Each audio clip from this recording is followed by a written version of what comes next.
عمران خان صاحب کو بلائے بغیر اس طرح کا کنسنسس ڈیولپ کرنے کی کوشش ہو رہی ہے، ضرور کر کے دیکھ لیں، لیکن میں صرف اتنی بات مختصر کہوں گی کہ گونگلوؤں پہ سے مٹی جھاڑنے والی بات ہے، جب تک آپ جی میں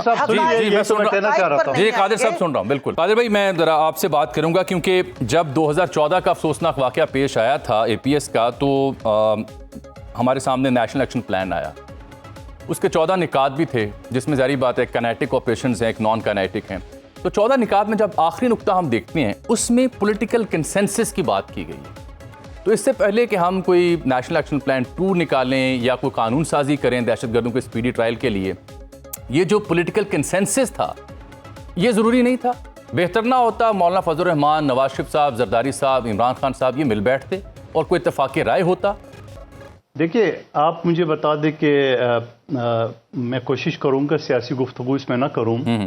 لیکن آپ مجھے بتا دیں کہ شندانہ گلزار صاحبہ کا، شہریار افریدی صاحب کا بیانات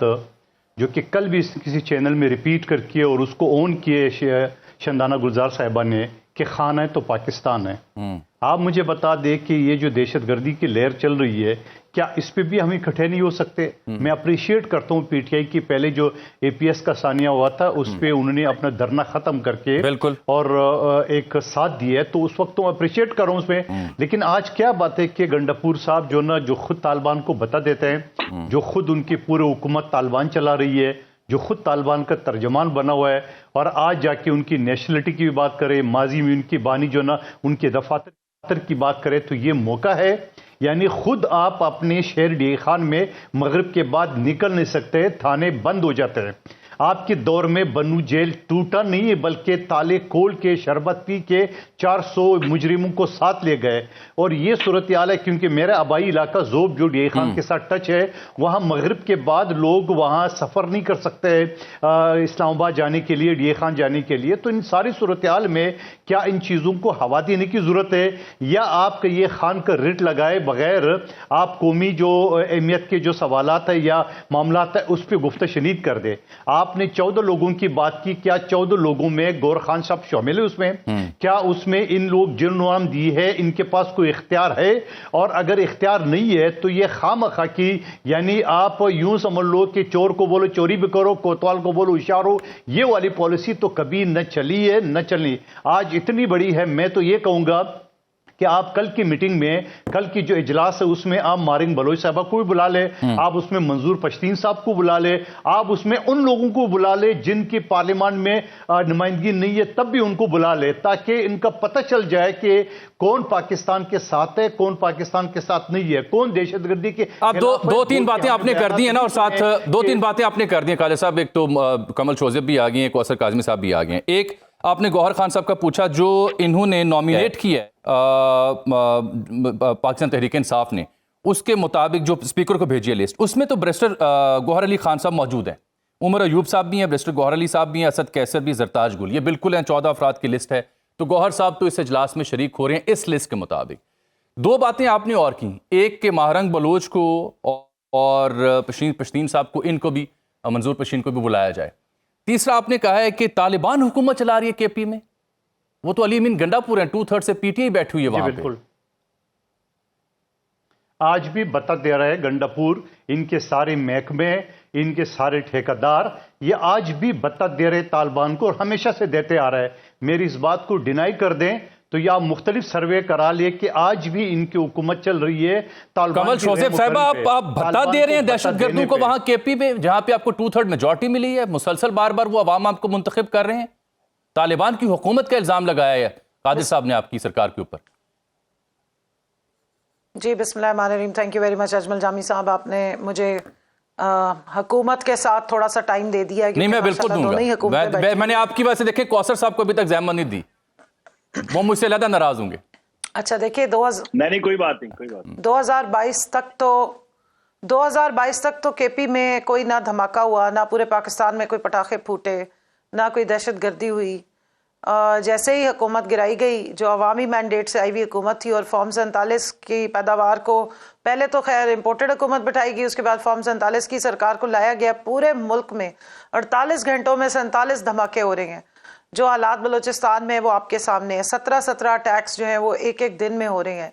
تو اس سے کیا ظاہر ہو رہا ہے؟ یہ باتیں جتنے مرضی الزام تراشیاں تو دیکھیں اب ہم کورٹس میں جاتے ہیں، یہ بھی وکیل ہیں، تو فیک ایف آئی آریں کٹ جاتی ہیں اور اس کے بعد اس پہ مقدمے چلتے رہتے ہیں. الزام تراشی تو آپ جتنی مرضی کر لیں مگر بغیر ایویڈنس کے. نہیں، قادر صاحب کہہ رہے ہیں کہ آپ ڈینائی بھی نہیں کر سکتے کہ علی امین گنڈا پور بھتہ دیتے ہیں دہشت گردوں کو، ڈینائی کر دیں. جی میں اگر مجھے 1 سیکنڈ دے دیں تو میں ان کی ساری بات کا جواب ہی دینے کے لیے بیٹھی ہوں. ماشاءاللہ قادر مندوخیل صاحب کو میں پرفارمنس جو نکلی ہے نا اس دفعہ پورے تمام پاکستان میں جتنے بھی صوبے ہیں ان میں سب سے بیسٹ اگر کوئی پرفارم کر رہا ہے تو وہ 1 سال میں یہی صوبہ پرفارم کر رہا ہے جس کے اوپر یہ الزام تراشی کر رہے ہیں. اور اسی علی امین گنڈا پور صاحب کی سربراہی میں انہی برے حالات میں جس میں آپ جو ہے وہ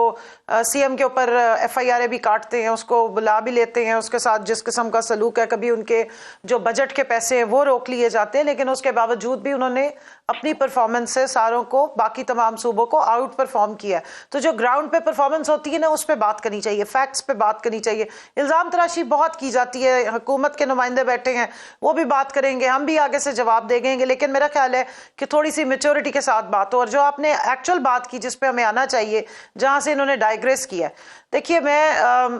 قادر مندوخیل صاحب جس وقت اسمبلی کے ممبر بنے اس کے بعد میں تو خیر وہاں موجود تھی، ہمارے ان کیمرہ سیکیورٹی کی جو میٹنگز بلائی گئی تھی جنرل باجوہ صاحب کے دور میں اور جنرل فیض حمید کے دور میں، اس میں ان کی پارٹی موجود تھی، اس میں بلاول صاحب بھی موجود تھے، اس میں ان کی پارٹی کے سارے مین ہیڈز موجود تھے، اس میں نون لیگ کے بھی ہیڈز موجود تھے، اس میں 4 سی ایمز بیٹھے ہوئے تھے، اس میں گورنرز کو بلایا گیا تھا. اور وہاں پر پوری کی پوری افغان پالیسی یا طالبان کی پالیسی جو ہے وہ وہاں پر انہوں نے ان کیمرہ جو سیکیورٹی کی بریفنگ دی تھی اس میں بتائی تھی. اور اس میٹنگ میں عمران خان موجود نہیں تھے اور ادھر وہاں یہ کنسنسس کر کے اٹھے ہیں. اور یہ جو باتیں کر رہے ہیں وہاں پر جو پی ڈی ایم کے علاوہ جو ان کی اگر ویسے ایک نقطہ اعتراض ہے ویسے پی ٹی آئی کے دوست چونکہ کہہ رہے ہیں کہ خان صاحب کو شامل کیے بغیر پروسیس آگے نہیں بڑھ سکتا. اگر تب کی میٹنگ میں خان صاحب کے بغیر کنسنسس ہوا، قومی سیاسی عسکری قیادت مل بیٹھی اور کوئی اعتراض نہیں ہوا، تو اب بھی خان صاحب کے بغیر مل بیٹھنے میں حرج کیا ہے؟ کیونکہ تب کی تو میرے پاس اطلاعات ہے خان صاحب چاہتے تھے کہ وہ نون لیگ کے ساتھ میاں صاحب اور دیگر کے ساتھ نہیں بیٹھنا چاہتے. اچھا میری عرض سن لیں جامی صاحب، دیکھیں جس قسم کی یہ باتیں کر رہے ہیں نا مندوخیل صاحب، ان کو چاہیے کہ اپنی پارٹی کے پاس واپس جائیں اور ان سے پوچھیں کہ جس وقت یہ 2 سیکیورٹی کی ہائی لیول کی سیکیورٹی کی ان کیمرہ میٹنگز ہوئی تھی جس میں شہری رحمان صاحبہ بھی تھیں، بلاول بھی تھے، تو اس وقت کیا ڈیسیژن کر کے اٹھے تھے؟ 8.5 گھنٹے کے بعد آپ لوگ جب کھانا کھانے گئے تو سارے جا کے باجوہ صاحب کے آس پاس کھڑے ہوئے تھے. بلائے نا باجوہ صاحب کو، پوچھے کہ اس وقت کون سی جو ساری نیشنل جو سیکیورٹی کی میٹنگ بلا کے تو کنسنسس ڈیولپ کیا گیا تھا. آپ اس طرح برڈن شفٹ نہیں کر سکتے. آپ لوگوں کا فیلئر یہ ہے کہ پچھلے آپ 2.5-3 سال سے انہیں شاید یقین بھی نہیں آ رہا ہے، کیونکہ عوامی نمائندگی جب آپ فارم 47 پہ آ کے کرنے کی کوشش کریں پھر یقین کم آتا ہے. ٹھیک ہے، میں کوثر کاظمی صاحب سے بھی جواب جانتا ہوں. حکومت آپ کے پاس کوثر کاظمی صاحب ایک منٹ صرف لاسٹ سن لیں. دیکھیں اگر عمران خان صاحب کو بلائے بغیر اس طرح کا کنسنسس ڈیولپ کرنے کی کوشش ہو رہی ہے ضرور کر کے دیکھ لیں، لیکن میں صرف اتنی بات مختصر کہوں گی کہ گونگلوؤں پہ سے مٹی جھاڑنے والی بات ہے. جب تک آپ قادر صاحب سن رہا ہوں بالکل، جب تک حقائق، ایک منٹ میری بات سن لیں، حقائق کو دیکھ لیں اور ٹروتھ اینڈ ریکنسیلیشن پہ چلیں گے تو تب بات ہوگی. آپ برڈن شفٹ کرتے رہیں گے، ادھر ڈالیں گے ادھر ڈالیں گے، اصلی مرض کی تشخیص کیے بغیر میں نے اب آپ کو دیکھیں میں نے بھرپور آپ کو وقت دیا باقی 2 مہمانوں کو. بالکل دیکھیں میں نے آپ کو بھرپور وقت دیا، اس لیے بڑی مہربانی ہے. بس آخری بات ان کو کہوں گی، دونوں کولیگز کو بصد احترام کہوں گی کہ دیکھیے اس وقت اپنا ہائپرنیس کو سائڈ پہ رکھیے گا اور پرسنل اٹیک سے بھی باہر آئیں،